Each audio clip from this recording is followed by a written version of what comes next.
Hello to all students. आज हम discuss कर रहे हैं हमारा एसिडिटी ऑफ कार्बोक्सिलिक एसिड का सेकंड पार्ट। जो एसिडिटी ऑफ कार्बोक्सिलिक एसिड का पहला टॉपिक था, पहले टॉपिक में हमने इंट्रोडक्टरी बातें पढ़ी थी। हमने ये बोला था कि कार्बोक्सिलिक एसिड जो है वो एक्वस सॉल्यूशन में एसिडिक प्रॉपर्टी शो करेगा। फिर हमने उसकी Ka और pKa वैल्यू कैलकुलेट की थी। साथ में हमने ये प्रूव किया था कि जो हमारा कार्बोक्सिलिक एसिड मॉलिक्यूल है वो एसिडिक प्रॉपर्टी क्यों शो करता है। आज के लेक्चर में हम कार्बोक्सिलिक एसिड की एसिडिटी एल्कोहल्स के साथ कंपेयर करेंगे, एलिफेटिक फॉर्म में भी और एरोमेटिक फॉर्म में भी। और साथ में हम डिफरेंट टाइप के कार्बोक्सिलिक एसिड्स या बेटर बोलो एलिफेटिक कार्बोक्सिलिक एसिड्स के एसिडिक ट्रेंड के बारे में, एसिडिक करैक्टर के बारे में बातें करेंगे।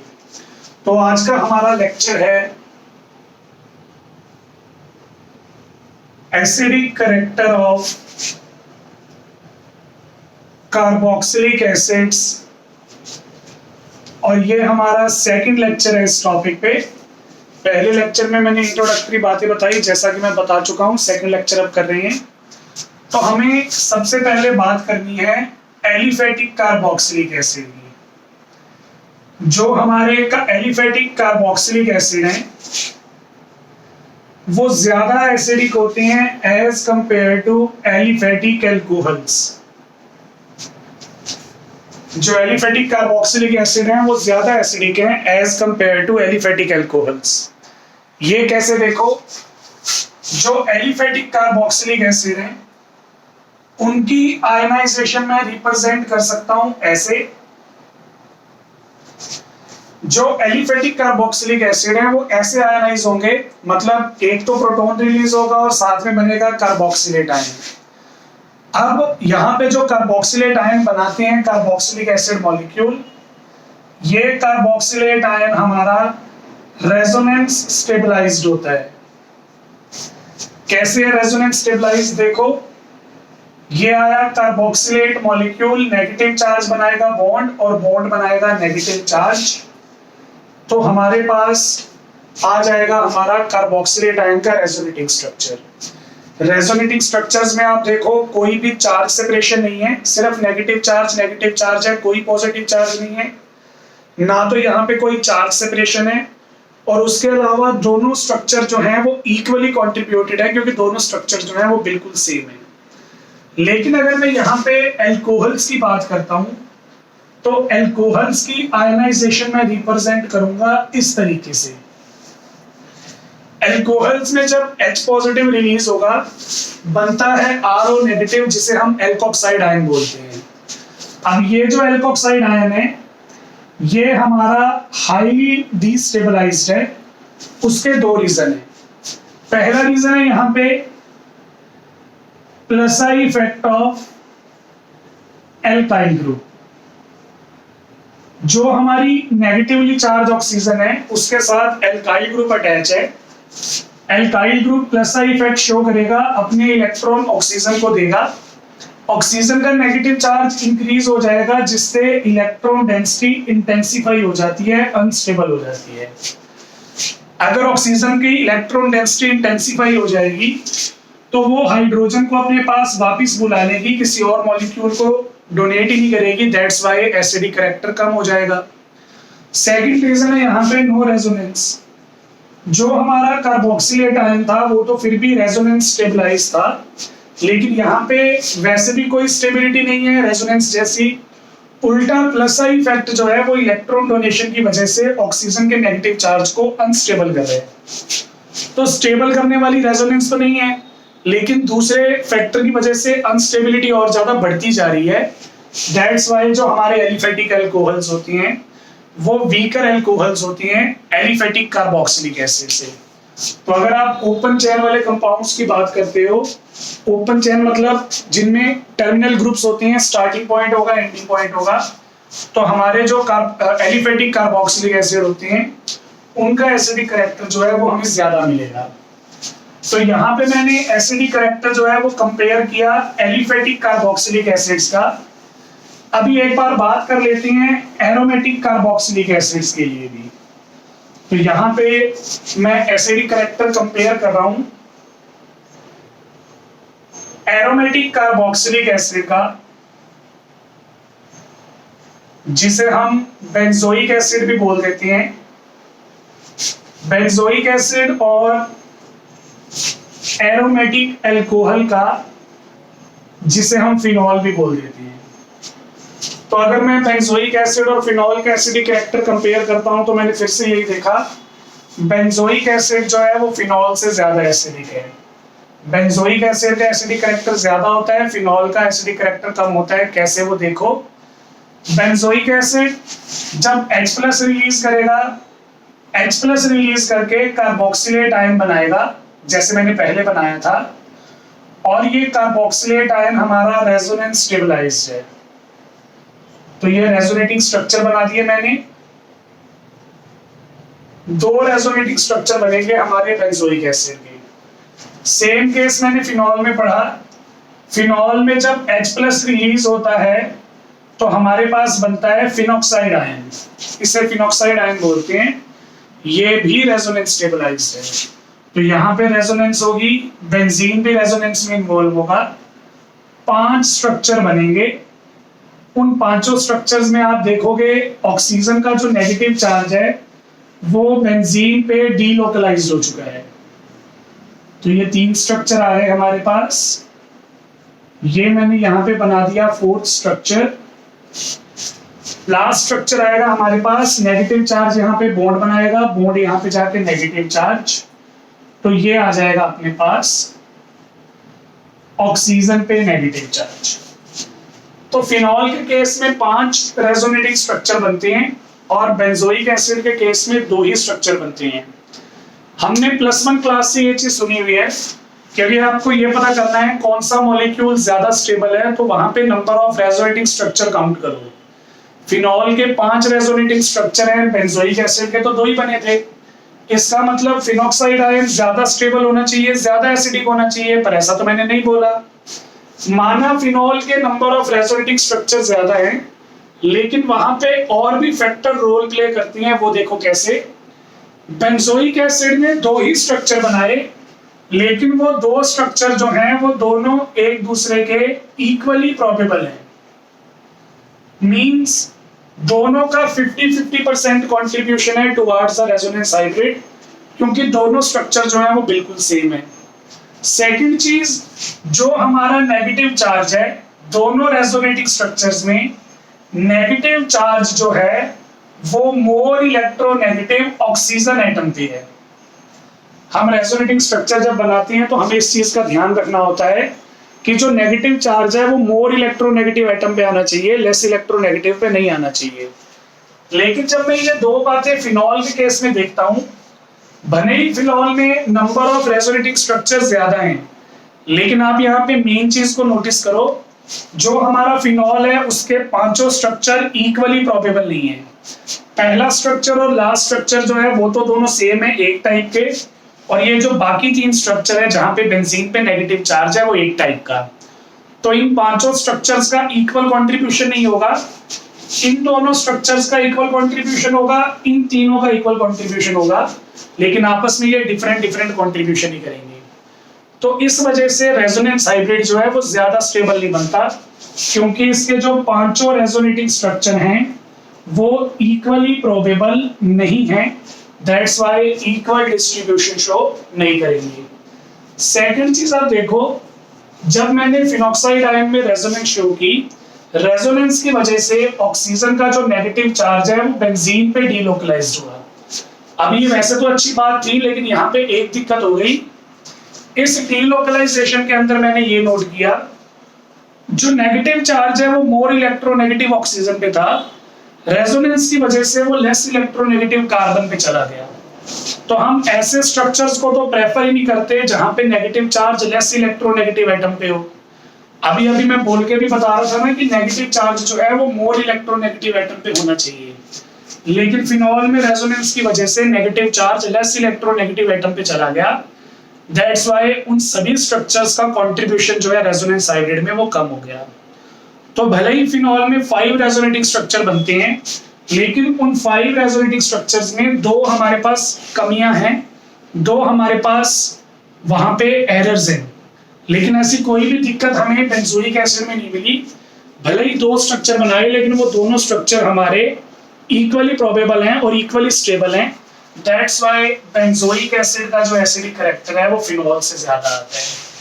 तो अगर मैं एक ही लाइन में कंक्लूड करूं तो मेरे कहने का मतलब यहाँ पे ये है कि चाहे हमारे पास एलिफेटिक कार्बोक्सिलिक एसिड हो चाहे एरोमेटिक कार्बोक्सिलिक एसिड हो, किसी भी टाइप के कार्बोक्सिलिक एसिड का एसिडिक कैरेक्टर जो है वो हमेशा ज्यादा ही आता है एज कंपेयर टू अल्कोहल।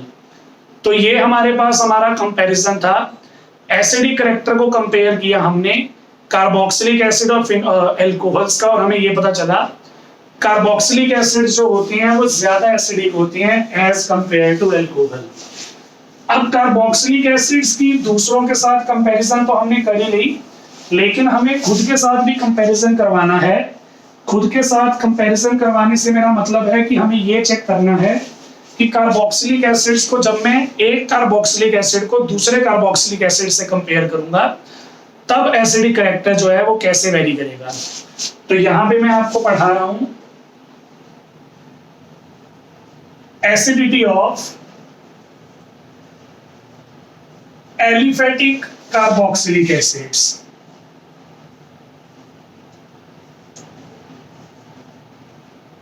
तो यहां पे देखो, मैं यहां पे पहले थोड़ा सा एक बार समराइज कर देता हूं मैं क्या बताना चाहता हूं।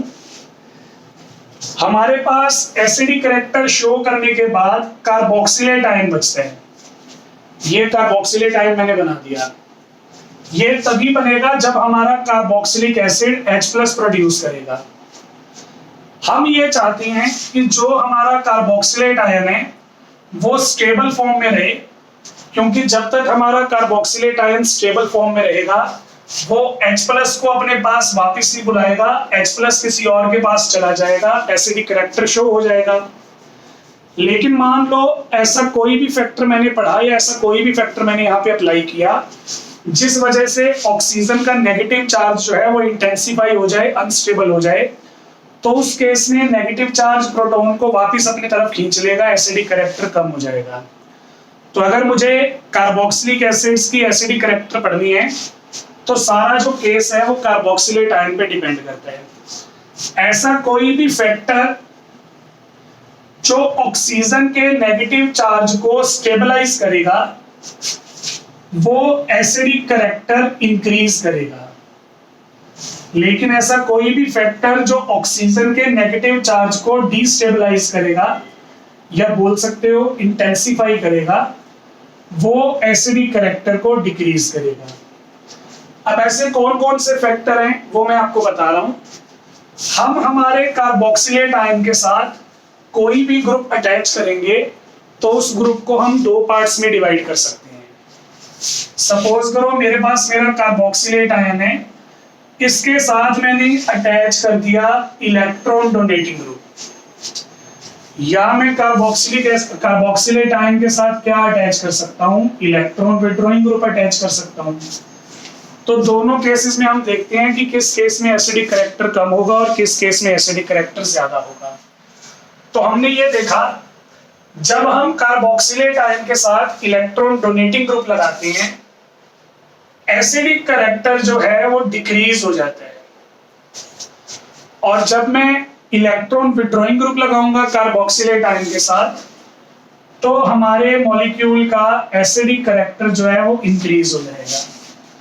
तो पहली ऑब्जर्वेशन तो हमारे पास ये आई कि electron donating group acidic character को डिक्रीज करेंगे और electron withdrawing group acidic character को इंक्रीज करेंगे। कैसे इंक्रीज करेंगे, देखो इलेक्ट्रॉन विड्रॉइंग ग्रुप क्या करेंगे, कार्बोनिल से यानी कि CO ग्रुप से इलेक्ट्रॉन विड्रॉ करेंगे। कार्बन जब अपने इलेक्ट्रॉन विड्रॉइंग ग्रुप को देगा तो कार्बन के पास इलेक्ट्रॉन की कमी आ गई, कार्बन फिर ऑक्सीजन से इलेक्ट्रॉन छीनेगा। जब कार्बन इलेक्ट्रॉन छीनेगा ऑक्सीजन से तो ऑक्सीजन की जो इलेक्ट्रॉन डेंसिटी है वो डिक्रीज हो जाएगी। इलेक्ट्रॉन डेंसिटी अगर ऑक्सीजन की डिक्रीज हो गई इसका मतलब नेगेटिव चार्ज जो है वो स्टेबलाइज हो गया, और जब नेगेटिव चार्ज स्टेबलाइज होता है तो एसिडिक कैरेक्टर इंक्रीज हो जाता है। यही मैंने आपको बताया था। इलेक्ट्रॉन डोनेटिंग में क्या हुआ, हमारे ग्रुप ने CO ग्रुप को इलेक्ट्रॉन डोनेट किए, CO ग्रुप के पास इलेक्ट्रॉन्स ज्यादा हो गए, उसने आगे ऑक्सीजन को डोनेट कर दिए। तो जब हमारा CO ऑक्सीजन को इलेक्ट्रॉन डोनेट करेगा तो ऑक्सीजन एटम पे इलेक्ट्रॉन डेंसिटी जो है वो इंक्रीज हो जाएगी। अगर हमारे ऑक्सीजन एटम पे इलेक्ट्रॉन डेंसिटी इंक्रीज हो गई तो इसका मतलब नेगेटिव चार्ज जो है वो इंटेंसिफाई हो जाएगा। इंटेंसिफाई का मतलब डिस्टेबलाइज, और जब नेगेटिव चार्ज इंटेंसिफाई हो जाएगा तो एसिडिक कैरेक्टर क्या होगा, डिक्रीज हो जाएगा।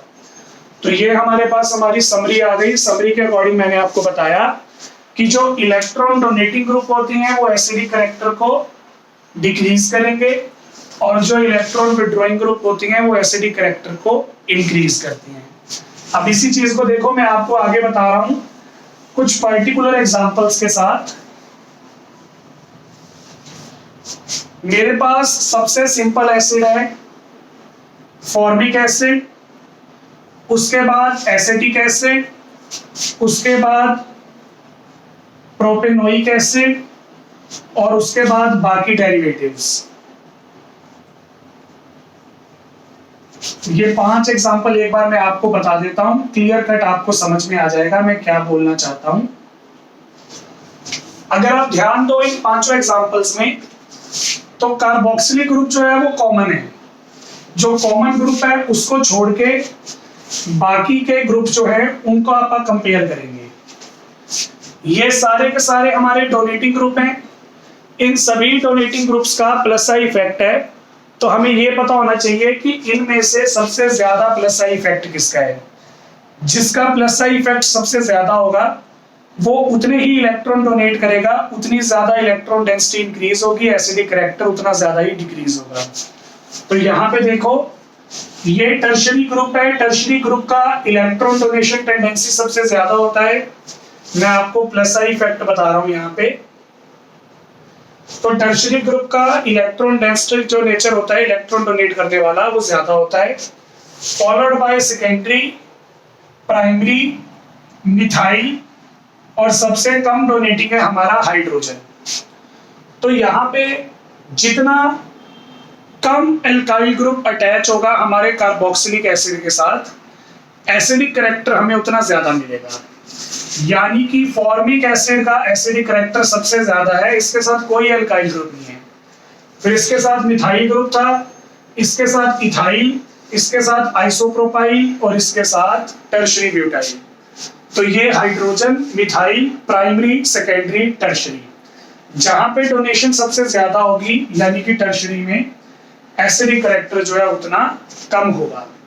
तो ये था हमारे पास हमारा इलेक्ट्रॉन डोनेटिंग ग्रुप का इफेक्ट। जब आप इलेक्ट्रॉन डोनेटिंग ग्रुप लगाएंगे तब हमारे पास एसिडिक कैरेक्टर का क्या इफेक्ट आएगा। जरूरी नहीं है इलेक्ट्रॉन डोनेटिंग ग्रुप ही लगाएंगे, इलेक्ट्रॉन विड्रॉइंग ग्रुप भी लगा सकते हैं जैसा मैंने बताया।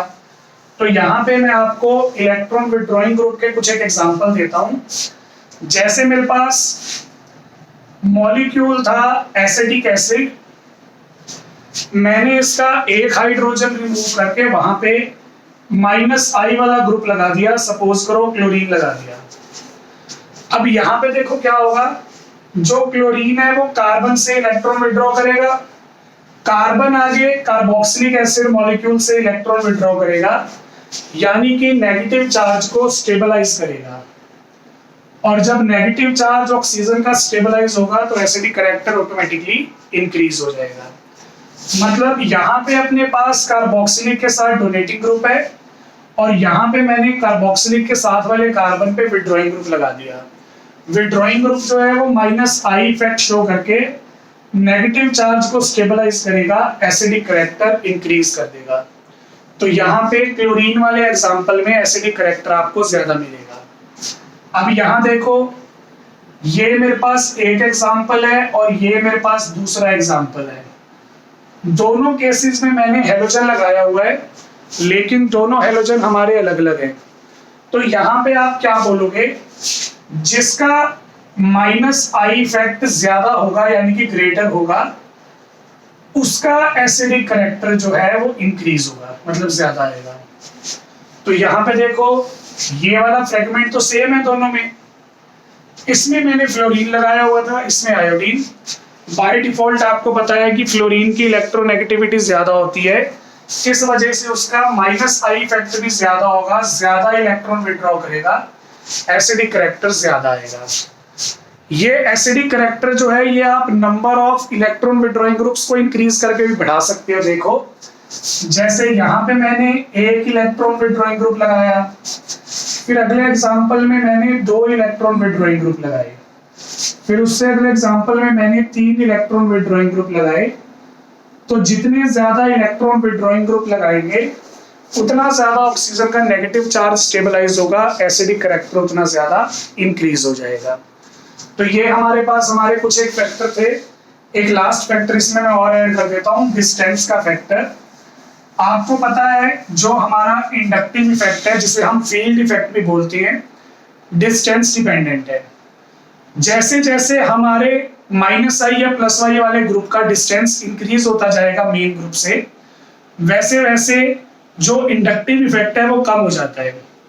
इंडक्टिव इफेक्ट जो होता है वो मैक्सिमम 3 कार्बन्स के बाद तो नल हो जाता है। नल होने का मतलब नेग्लिजिबल कंट्रीब्यूशन शो करता है एसिडिक कैरेक्टर में।